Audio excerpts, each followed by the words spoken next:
Welcome guys, स्वागत है आपका हमारे यूट्यूब चैनल टेक्निकीज लॉजिक में। इससे पहले की वीडियो में हमने देखा था कि प्रोग्रामिंग लैंग्वेजेस क्या होती है, उनका पर्पस क्या होता है, लैंग्वेजेस का एक्चुअल मीनिंग क्या रहेगा। आज से हम उसके एक एक टॉपिक को स्टार्ट करने वाले हैं। तो सी प्रोग्रामिंग में सबसे पहला टॉपिक होता है variable.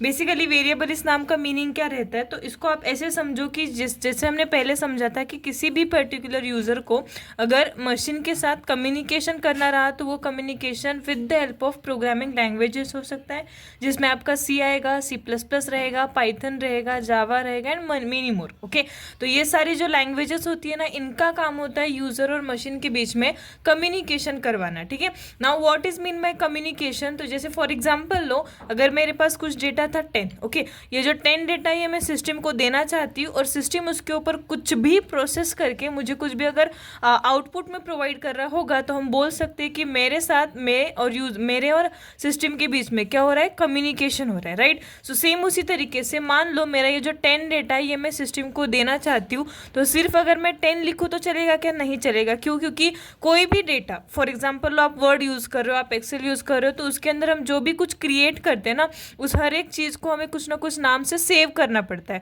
So same like that, यहाँ पर अगर मेरे पास 10 नाम का डेटा होगा तो उसको भी मुझे कुछ ना कुछ नाम देना पड़ेगा। तो ये जो नाम हम यहाँ पे प्रोवाइड कर रहे हैं, इसी नाम को कहा जाता है वेरिएबल। ओके, सो वेरिएबल का मीनिंग क्या रहेगा एक्चुअल में, तो इसको आप ऐसे समझो कि it is nothing but memory location name. Okay, तो एक ऐसा नाम होता है जो हमारे डेटा के लोकेशन को दिया जाता है। दैट मीन्स कि आप ऐसे बोल लो कि जब आप a = 10 करना चाहते हो तो आप इसका ये मतलब समझना चाहते हो कि हमने a नाम का लोकेशन बनाया और उसके अंदर 10 इस डेटा को स्टोर किया। ठीक है, अब ये जो वेरिएबल होता है ये कंप्लीटली यूज़र डिफाइंड होता है। यूज़र डिफाइंड इस नाम का मतलब क्या रहेगा, तो it is created by user. Now अगर कोई भी यूज़र इसको क्रिएट कर रहा है तो इसके ऊपर कुछ रूल्स लगेंगे। कौन से रूल्स अप्लाई होते हैं, तो सबसे पहला और बेसिक रूल होता है कि इसका स्टार्टिंग। ओके, जब भी आप वेरिएबल को बनाओगे तो हमेशा याद रखना उसको स्टार्ट किससे करेंगे हम। कभी भी किसी भी कंप्लीट अल्फ़ाबेट से स्टार्ट करो, मतलब आप कोई भी कैपिटल अल्फ़ाबेट ले सकते हो, स्मॉल ले सकते हो या फिर अंडरस्कोर से उसको स्टार्ट कर सकते हो। ठीक है, नॉट स्टार्ट विद क्या बनेगा, मतलब समझा कि हम स्टार्टिंग अल्फ़ाबेट से करेंगे या फिर अंडरस्कोर से करेंगे, लेकिन किससे नहीं कर सकते। तो कोई भी स्पेशल सिंबल, जैसे आप @ ले रहे हो, एक्सक्लेमेशन ले रहे हो, निगेशन ले रहे हो या फिर कोई भी डिजिट ले रहे हो, तो ऐसे कुछ भी हम स्टार्टिंग में अप्लाई नहीं कर सकते। ठीक है, एक चीज़ ध्यान में रखो, अगर मैंने A2 लिखा तो ये बराबर है, ये करेक्ट है, लेकिन अगर मैंने 2A लिखा तो ये रॉन्ग रहेगा। ठीक है, क्यों? क्योंकि यहाँ पे ये अल्फ़ाबेट से स्टार्ट हो रहा है और यहाँ पे ये डिजिट से स्टार्ट हो रहा है। It can not be start with digit. Okay, then third step ये रहेगा कि इसका स्पेस, मतलब हमें इतना पता होता है कि कहीं पे तो स्पेस देना है, कहीं पे नहीं देना है। ओके, तो कहाँ पे स्पेस वैलिड होता है, कहाँ पे इनवैलिड होता है, ध्यान से देखो। अगर मान लो मेरे वेरिएबल का नाम होता है var = 10, तो जैसे ए का कुछ मीनिंग नहीं है, इट्स अल्फ़ाबेट, वैसे सेम उसी तरीके से var इस नाम का भी कुछ मीनिंग नहीं बनता। ठीक है, लेकिन फिर भी इस 10 डेटा के लिए मैं ये var नाम का var ये वेरिएबल ले सकती हूँ।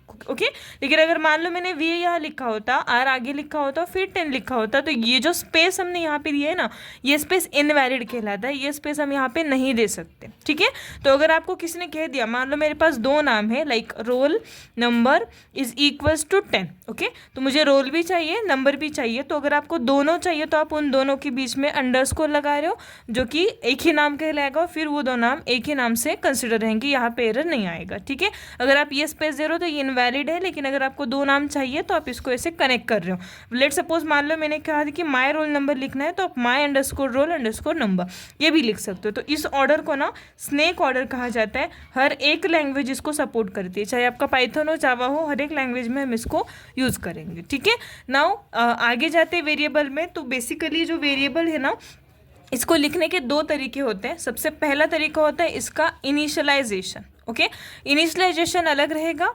सेकंड थिंग डिक्लेरेशन होता है, डिक्लेरेशन अलग रहेगा। ठीक है, इनिशियलाइजेशन में क्या क्या इंक्लूड होता है, तो सबसे पहले आप उसका डेटा टाइप, उसका नाम और उसका डेटा। ओके, अभी के लिए ये मैंने क्या लिखा ये निग्लेक्ट करो, आगे हम इसके ऊपर इसके ऊपर एक सेपरेट से वीडियो बनाएंगे जो डेटा टाइप्स कहलाएगा। फिलहाल के लिए ऐसे समझो कि जो वेरिएबल मैंने यहाँ पे बनाया उसका वो डेटा रिप्रेजेंट कर रहा है कि ये वेरिएबल कौन से टाइप का डेटा यहाँ पे स्टोर करने वाला है। तो ये इंटीजर टाइप का डेटा हमने यहाँ पे लिखा है।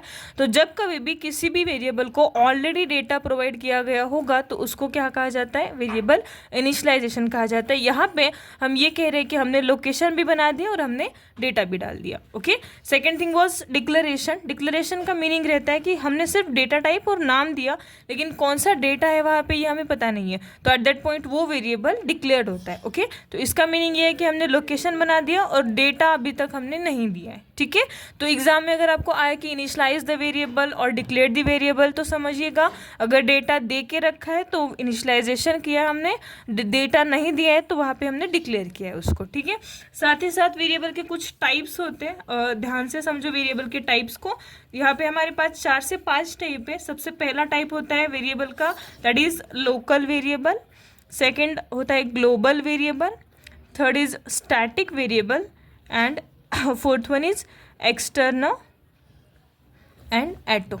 ओके, तो ये जो लोकल वेरिएबल होता है और एटो वेरिएबल होता है, इनका फंक्शनल एग्जैक्ट सेम रहता है, ग्लोबल और एक्सटर्नल का सेम रहता है। तो हम इन्हीं तीनों को कंसिडर करेंगे, लोकल, ग्लोबल और स्टैटिक को। ठीक है, बाकी ये दोनों का वर्किंग तो लोकल और ग्लोबल के तरीके से ही होता है।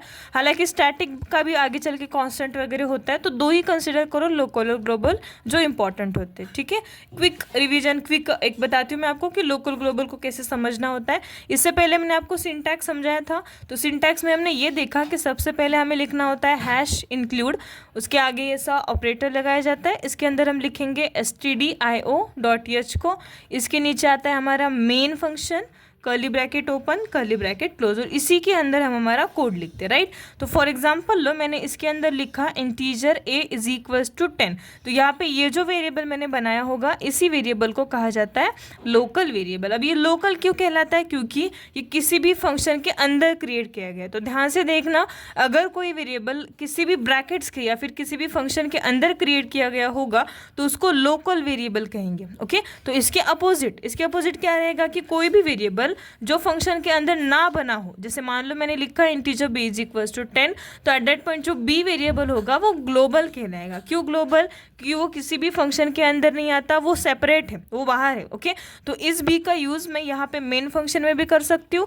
आउट ऑफ दिस फंक्शन कहीं पे यूज करना होगा तो वहाँ पे भी कर सकती हूँ, लेकिन जो a नाम का वेरिएबल मैंने यहाँ पे बनाया होगा उसको मैं विदहीन फंक्शन ही यूज करूंगी, आउट ऑफ दिस फंक्शन इसका यूज हम नहीं कर सकते। ठीक है, तो ये बेसिक अंडरस्टैंडिंग है लोकल और ग्लोबल की, ध्यान से समझिए इसको। आगे चल के अगर आपको वेरिएबल दिया गया तो वो लोकल है या ग्लोबल है, या आपको क्विकली बताने आना चाहिए।